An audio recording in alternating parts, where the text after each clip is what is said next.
150 ఏళ్ళు మా స్కూల్ పూర్తయింది. ఆ సందర్భంలో ముఖ్యమంత్రి గారు కూడా వచ్చారు. ఆయన కూడా కొన్ని ప్రశ్నలు రేజ్ చేశాడు మా స్కూల్కి వచ్చినప్పుడు. ఆయన అన్నది ఏంటంటే ప్రభుత్వ స్కూళ్ళలో క్వాలిఫైడ్ టీచర్స్ ఉన్నారు, హైలీ క్వాలిఫైడ్ టీచర్స్ ఉన్నారు, శాలరీస్ చాలా బాగున్నాయి. కానీ ప్రైవేట్ స్కూల్ వాడు జీతాలు ఇస్తాడు. తర్వాత అక్కడ క్వాలిఫైడ్ టీచర్స్ కాదు. అయినా మన స్కూళ్ళకి పిల్లలు ఎందుకు రావడం లేదు మీరు ఆలోచించండి. నువ్వు ప్రశ్న, నేనేమి కంప్లైంట్ చేయడం లేదు ప్రభుత్వ టీచర్ మీద, కానీ మీరే ఆలోచించండి. నువ్వు ప్రశ్న రీచ్ చేశాడు ఆయన మా స్కూల్కి వచ్చినప్పుడు. కానీ ఈ కామన్ స్కూల్ విద్యా విధానంలో మా అనుభవం ఏంటంటే, నా క్లాసులో 3 దళిత ఇది 1960లో హై స్కూల్లో 3 దళిత పిల్లలు. బాలనాగయ్య అని వాడు ఆయన బాల సంతప కులం, వాడు భిక్షం ఎత్తుకునే కులం. ప్రతి సండే ఆయన జోలు వేసుకొని మా ఇంటికి వచ్చేవాడు. మా అమ్మనేమో మీ క్లాస్మేట్ వచ్చిండ్రా అని చెప్పి కొంచెం బియ్యం ఎక్కువ ఇచ్చేది.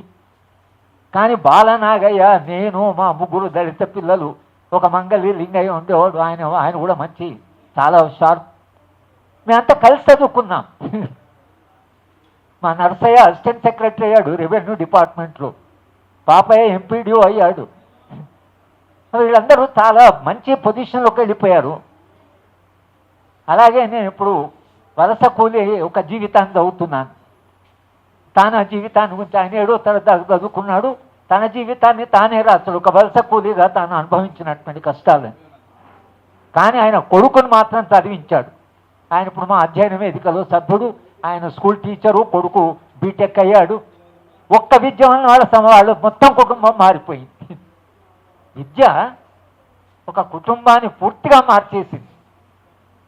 విద్యకు ఆ కెపాసిటీ ఉంది, కానీ పేదవాళ్ళు క్వాలిటీ ఎడ్యుకేషను పొందలేకపోతున్నారు. కాబట్టి తెలంగాణ వస్తే మనం తప్పకుండా విద్యకు ప్రాధాన్యత ఉంటుందని చాలా సందర్భాలు చెప్పాను. నేను మొట్టమొదట ముఖ్యమంత్రి గారిని కలిసినప్పుడు కేసీఆర్ గారిని కేవలం విద్య మీద మాట్లాడడానికి మాత్రమే కలిసాను. 1.5 సేపు మాట్లాడాం.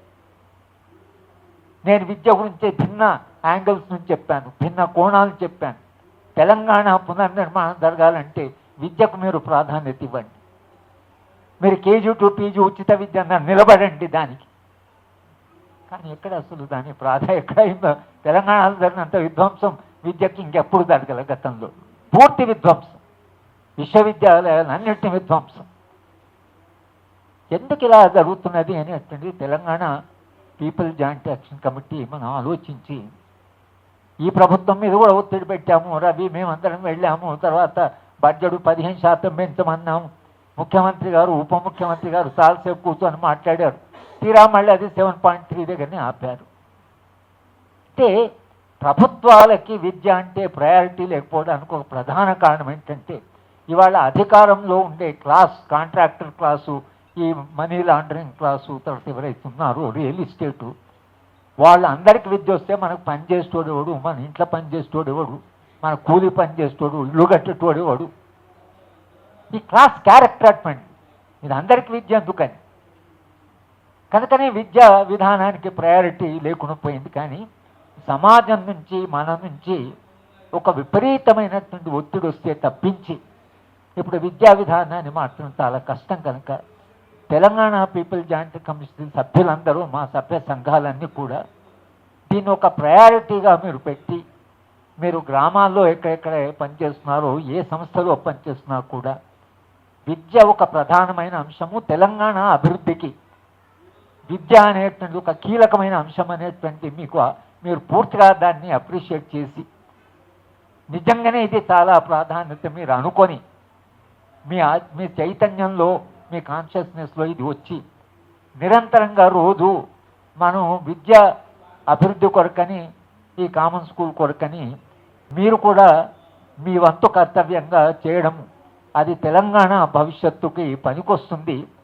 తెలంగాణ పీపుల్ జాయింట్ యాక్షన్ అప్పుడు పీపుల్ తరఫున మాట్లాడే జాయింట్ యాక్షన్ కమిటీ కాబట్టి విద్యను ఒక ప్రాధాన్యమైన అంశంగా మీరు మీ ఎజెండాలో పెట్టుకొని మీరు పనిచేయాలని మేము జాయింట్ యాక్షన్ కమిటీ తరఫున మిమ్మల్ని అందరినీ అభ్యర్థిస్తూ నేను సెలవు తీసుకుంటాను.